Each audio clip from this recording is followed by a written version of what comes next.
ગીર સોમનાથ જિલ્લાના ડારી ગામમાં ગામતળ પાસેના મુખ્ય માર્ગ પરથી ગઈકાલે સ્વેચ્છાએ દબાણો દૂર કરવામાં આવ્યા હતા। ડારી ગામના અંદાજે 100 જેટલા ખેડૂતોને પોતાના ખેતર સુધી પહોંચવા માટે આ શોર્ટકટ માર્ગ પર થયેલા ફેન્સિંગ અને દિવાલ જેવા દબાણો નડતરરૂપ બનતા હતા, જેના કારણે ખેડૂતોને અવરજવરમાં ભારે મુશ્કેલી પડતી હતી। આ મામલે જિલ્લા કલેક્ટર દ્વારા દબાણ દૂર કરવાની સૂચના આપવામાં આવતા ડારી ગ્રામ પંચાયતના પ્રમુખ ફારૂકભાઈ આકાણીએ ખેડૂતો સાથે બેઠક કરી હતી। પંચાયતની સમજાવટ બાદ તમામ ખેત માલિકોએ સ્વેચ્છાએ પોતાના દબાણો હટાવી લેતા માર્ગ પર અવરજવર શરૂ થઈ છે। આ રસ્તો ખુલવાની સાથે જ હવે ખેડૂતો આસાનીથી પોતાના ખેતર સુધી પહોંચી શકશે, જેનાથી તેમના સમય અને પેટ્રોલના ખર્ચમાં પણ મોટી બચત થશે। લાંબા સમયની સમસ્યાનો સુખદ અંત આવતા ગ્રામજનો અને ખેડૂતોમાં આનંદનો માહોલ જોવા મળી રહ્યો છે।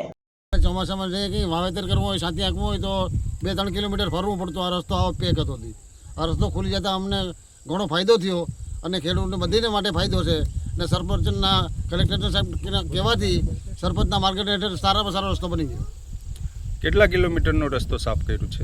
લગભગ 1.5 કિલોમીટર। 1.5 કિલોમીટરનો। હવે અવર જવર આસાનીથી થઈ શકે છે? ફૂલ પાવર આસાનીથી। સામામાં ગાડા આવતા હોય તો કોઈ પ્રોબ્લેમ ન થાય, નકર એક ગાડું નીકળતું નહીં। પહેલા અહીંયા શું તકલીફ હતી? પહેલે બાવરું હતા, રસ્તો ભીડાઈ ગયો હતો। તમામ ખેડૂતોની સંમતિથી થયું? બધી ખેડૂતની સંમતિથી થઈ। ખેડૂત બધી સંમત છે, ભેગા છે કામ કરવામાં। મદદના પૂરતી મદદ કરી। નું નામ અને પરિચય આપજો અને શું આખી ઘટનાક્રમ છે તે જણાવશો।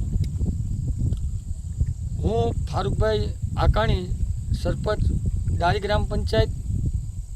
આજરોજ મારા ગામમાં જે ગામતળથી લઈને જે દારવાણી પાના રસ્તો જે ખેડૂત માટે શોર્ટકટ રસ્તો હતો અને 100 ઉપરના ખેડૂતને આવવા જવાનો રસ્તો, જે એને ખેતીમાં બહુ નુકસાનીવાળી વાત થતી, પરિવહન માલવહન જે હકતા નહીં, એટલે ખેતી કામમાં બહુ તકલીફ પડતી વાહન વ્યવહાર લઈ જવામાં। એટલે ખેડૂતોની ફરિયાદ આવતા અને જિલ્લા કલેક્ટર સાહેબ ગીર સોમનાથની સૂચનાથી મળતા તાત્કાલિક અમોએ મારા ગામના ખેડૂતોને ભેગા કરેલ કે આ રસ્તો આપણે સૌ સાથે મળી અને સ્વૈચ્છિક દબાણ દૂર કરીએ તો આપણે તમામ ખેડૂત માટે ફાયદારૂપ સાબિત થાય। અને એ ઘટનાની જાણ થતાં તમામ ખેડૂતોએ બધાએ મને સપોર્ટ આપ્યો અને તમામ ખેડૂતોએ કીધું કે અમે અમારી રીતના તમારા સરપંચશ્રીના માર્ગદર્શન હેઠળ અમે રસ્તો ખોલવા તૈયાર છીએ। અને આજે તમામ ખેડૂતોએ પોતે બતાવી આપ્યું કે પોતે સાથે રહી અને પોતપોતાના દબાણ હોય, માલિકીના દબાણ હોય, એ બી રસ્તા માટે ખુલ્લા કરી અને તમામ ખેડૂત માટે આજે રસ્તો ખુલ્લો મૂકી અને આવનારા સમયમાં દરેકની ખેતીમાં આસાન પડે એવો પરિવહન થઈ શકે એવો રસ્તો ખુલ્લો કરી અને તમામ ખેડૂતને આવી સરસ કામગીરી કરવા બદલ મારા ગામના તમામ આ વિસ્તારમાં આવતા રસ્તામાં આવતા તમામ ખેડૂતોને હું ખૂબ ખૂબ અભિનંદન આપું છું।